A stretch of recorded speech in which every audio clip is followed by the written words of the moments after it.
Greater Warangal municipal కార్పొరేషన్లో దాదాపు 46 మంది కార్పొరేటర్లు అందరం కూడా సమావేశమైనాం.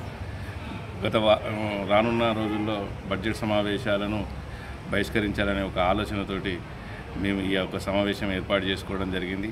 ఎందుకంటే మేము ఎన్నో ఆశలు పెట్టుకొని ఈరోజు కార్పొరేటర్లుగా మమ్మల్ని ఓట్లేసి గెలిపించుకున్న ప్రజలకు మేము ప్రజాక్షేత్రంలో పడి ఏ పని కూడా చేయలేని పరిస్థితి. 2.5 సంవత్సరాలు ఏదైతే వర్కులు మేము ఇంప్లిమెంటేషన్ చేసినామో ఇప్పుడు వచ్చిన ప్రభుత్వము ఆ యొక్క వర్కులను క్యాన్సిల్ చేయడం జరిగింది. ఆ వర్కులు క్యాన్సిల్ చేయడం వల్ల మాకు కూడా కొన్ని ఇబ్బందులు ఏర్పడతాయి. ఎందుకంటే మా ఇంటి ముందర రోడ్డు పెట్టుకోలేదు, ప్రజలకు కావాల్సిన వర్కులే మేము పెట్టినాం. ఆ వర్కులనే మళ్ళీ ఇంప్లిమెంటేషన్ చేయాలి. అవే లేదు. మేము కార్పొరేషన్కి వచ్చి ఇవాటికి 3 సంవత్సరాలు దగ్గరికి వస్తుంది. ఒక 50 లక్షల వర్క్కు మాత్రమే పరిమితమైనాం. మా డివిజన్లో ఉండబడే ప్రజలకు మేము సమాధానం చెప్పుకోలేని పరిస్థితులలో ఉన్నాం.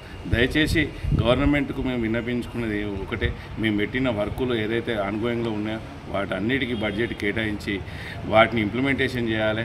మళ్ళీ బడ్జెట్ సమావేశాలను మాత్రం అందరం కూడా ముక్త కంఠంతో బహిష్కరించాలనే ఆలోచనతో ఉన్నాం. అలాగే ఇలా మేయర్ పరిస్థితి చూసుకుంటే ఇంతకుముందు ఎప్పుడు కూడా ఫండ్ అడిగితే మేము మీ ఎమ్మెల్యేలకే ఇచ్చినామని చెప్పేది. కానీ గవర్నమెంట్ మళ్ళీ వచ్చిన తర్వాత ఎమ్మెల్యేలు లేకున్నా కూడా ఇవాళ మేయర్ అనే వ్యక్తి ఎవరికి కూడా ప్రజలకు కానీ కార్పొరేటర్లకు కానీ అందుబాటులో లేదు. అవాకులు చెవాకులు ఏదో చెప్తాళ్ళు. ఒక ఉమర్ ఉన్నది కాంగ్రెస్కి పోతానమని చెప్పి దాన్ని క్లారిఫికేషన్ ఇయ్యి. అధికారులు ఏమంటారు, మా మేయర్ కాంగ్రెస్కి పోతుంది, కాంగ్రెస్కి పోయి మళ్ళీ మేయర్ అవుతుందని కూడా అధికారులు చెప్తాళ్ళు. ఇవాళ అధికారులు కార్పొరేటర్లను పట్టించుకునే పరిస్థితి లేదు డివిజన్లలో. అసలు సిపి వెంకన్న అనే వ్యక్తి అయితే కార్పొరేటర్నే గుర్తుపట్టలేని పరిస్థితులు ఉన్నాడు.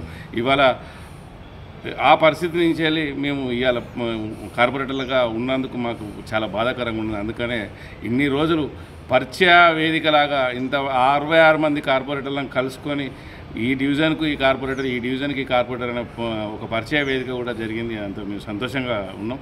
అందరం కూడా పార్టీలకు అతీతంగా కార్పొరేటర్లు అందరం ముక్త కంఠంతో ఇవాళ బడ్జెట్ సమావేశాలను వ్యతిరేకిస్తున్నాం.